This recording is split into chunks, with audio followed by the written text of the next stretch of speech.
Good evening. Rail passengers are facing a month of chaos on southern trains as both guards and drivers go on strike.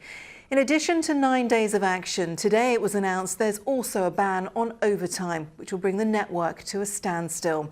The row is over the role of the guard and the move to get the drivers to open and close doors. With more details, here's Richard Slee. The train now arriving on Platform 1 is now much more likely to be cancelled in the latest round of strikes on Southern Rail. After 18 months of disruption, weary passengers are now facing 18 days of strikes in the run-up to Christmas and into January. Southern Rail, Southern fail. The unions are protesting against Southern's plan to force drivers to operate train doors. The RMT and ASLEF say that's unsafe, a claim rejected by the company, with long-suffering passengers caught in the middle. It's been a chaos this morning, coming from London to come here.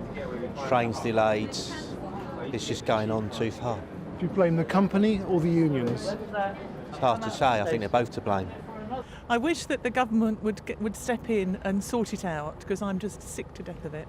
It's going on for a long time. Are you getting frustrated as a passenger? Sometimes I am, but then at other times it seems that when they are on strike, it seems to run a little bit better, you know, so. Southern Rail has been successful in providing a reasonably decent service on previous strike days, but that's now going to be different because of a ban on overtime, which the company was relying on to fill the gaps. The fact that the drivers are now becoming involved is upping the ante, and it just looks like it's becoming more and more bitter on both sides. So it's very difficult to see an end in sight for it. Southern Rail admits the combined action will make a big difference. In a statement, the company says these strikes will have a devastating impact on the South East economy and people's everyday lives, which will bring Southern to a standstill. We urge the union to continue our talks and resolve their dispute without causing further unnecessary grief to passengers. But one passenger group says the key to a resolution lies not with the company or the unions, but with the government. It almost feels like they've got something to hide, and that's very worrying when there's so many people's lives being disrupted and essentially at stake with the ongoing disruption. It can't go on. The Department of Transport needs to step in, and there needs to be a review of that because it's not happening on its own. The involvement of the train drivers in this dispute is likely to be a game changer, because if Southern Rail can't operate its services, then hundreds of thousands of people will be stranded, and that will have an impact on the economy that may well force the government into action. Richard Slee, ITV News. Well, Govia Thameslink runs Southern on behalf of the government. So I asked David Wood, our political correspondent, whether ministers could strip the company of their franchise.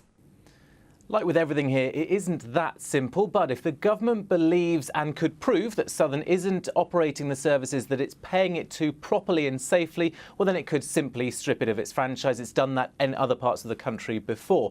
But the tone of the statement from the government today responding to these latest strikes really seems to put the blame for the problems on the Southern services at the union, suggesting that the argument is all about who presses the button to close the door, and that by doing this the unions are trying to drag the railway network backwards as opposed to the government who are trying to modernise it. But certainly commuters are getting cross and they're getting in touch with their MPs. This is the unions playing at militancy, and it's absolutely doing nothing for our constituents, and the unions really should just put the passengers in the front of their minds at long last and get rid of this nonsense and get back to work. By manning and operating the trains in a safe manner, that makes it safe for my people not to be lone workers, and makes it safe for the travelling public in the 21st century to feel that for the money they pay and the investment that goes in, that they're securing what they do.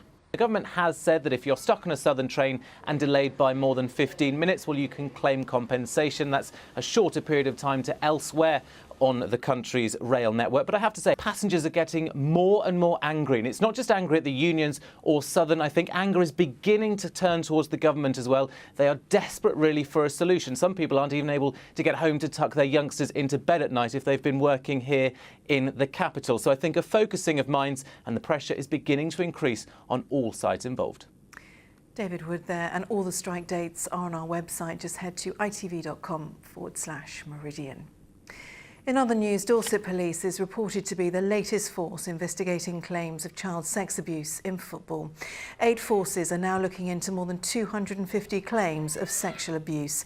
An inquiry has been launched by the FA, and Hampshire Police is also investigating allegations which date back to the 1980s. The Chief Executive of Brighton's I360 Tower has stepped down. Eleanor Harris will remain a shareholder, but wants to concentrate on her consultancy work. She says poor train services between Brighton and her home in London have made her life more challenging. Work will now start to find a new executive director. Police have confirmed a fire that destroyed 1 shop and badly damaged 5 others in Ringwood is being treated as arson. 50 firefighters tackled the blaze at the Meeting House on Saturday. A man who robbed a bookies in Bournemouth with an axe has been jailed for 7 years. 28-year-old Gavin Horwood and another man threatened staff at the shop on Columbia Road in December last year. 2 men who robbed betting shops in Brighton at gunpoint have been jailed for a total of 25 years. Jamie Casaletto and John Clugston sold thousands of pounds in the raids at Whitehall and Kemptown in August. A 61-year-old man whose kayak overturned in the Solent has been rescued by a Royal Navy patrol boat. He was spotted in the water off Leon Solent, about a mile away from his kayak. 2 Portsmouth football players have issued an apology after their half-time bust-up on Saturday. Captain Michael Doyle and defender Christian Burgess were substituted after their dressing room confrontation.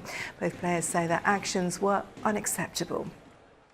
And finally, it's been a special day for Queenie Bench from Surrey today. She celebrated her 107th birthday at her care home in Frimley Green, surrounded by her family and her friends, including her 85-year-old daughter, Queenie Jr. She's seen 22 Prime Ministers and 3 monarchs during her lifetime. Kate Bunkle has been to meet her.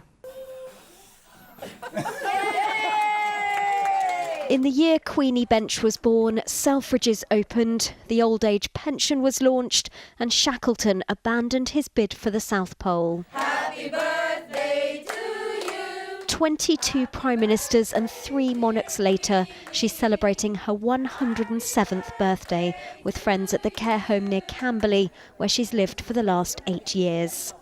How do you feel, Queenie? I just think it feels all right. Queenie is a great-great-grandmother 3 times over. She's been a widow for more than 30 years. Her daughter Queenie Jr. is a great-grandma herself. She's never smoked. She's never been a big eater. She's always eaten butter and salt, all those kind of things that they tell you not to. But and she's never really drunk. She's never really had alcohol. Never. But I don't know if there's any. I think it's just in the genes, really. Really happy birthday to you. In honour of her birthday, Queenie had a special visit from the local mayor and received her 4th telegram from the Queen, now 17 years her junior. Happy birthday!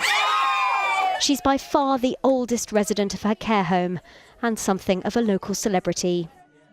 She knew everybody, and wherever she goes, she gets to know people, and she's friendly with them and worries about other people. She's sitting here wondering if I'm warm enough, and I'm 85. But she's got a few more years to go to beat Britain's current oldest citizen, who celebrates her 113th birthday next June. Kate Bunkle, ITV News, Frimley Green. Oh, happy birthday, Queenie. Doesn't she look amazing? Now, what's the weather got in store? With all the details tonight, here's Simon.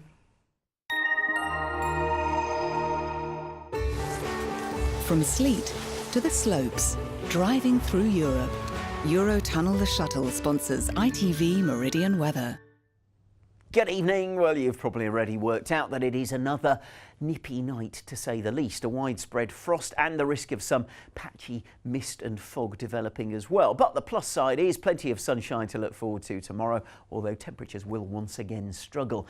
The high pressure still sitting on top of us. The weather front to the north, though, is pushing some cloud our way. So whilst tomorrow will be blue skies all the way, come Thursday and Friday, it's going to be a good deal greyer and more cloudy. So make the most of those clear skies, although it is, as I say, exceptionally cold tonight. colder than last night, with temperatures down to fairly widely -4, -5 degrees. And we've got light winds, and watch out for the mist and fog developing. There will be patches of freezing fog, particularly in the valleys in between the Chilterns and also the Cotswolds. So as you're driving along the M4, could be a bit tricky first thing tomorrow morning. But it's going to be another decent day. Lots of blue sky on offer.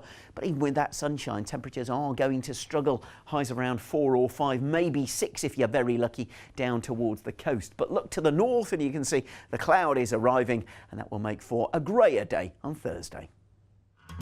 Eurotunnel the Shuttle sponsors ITV Meridian Weather.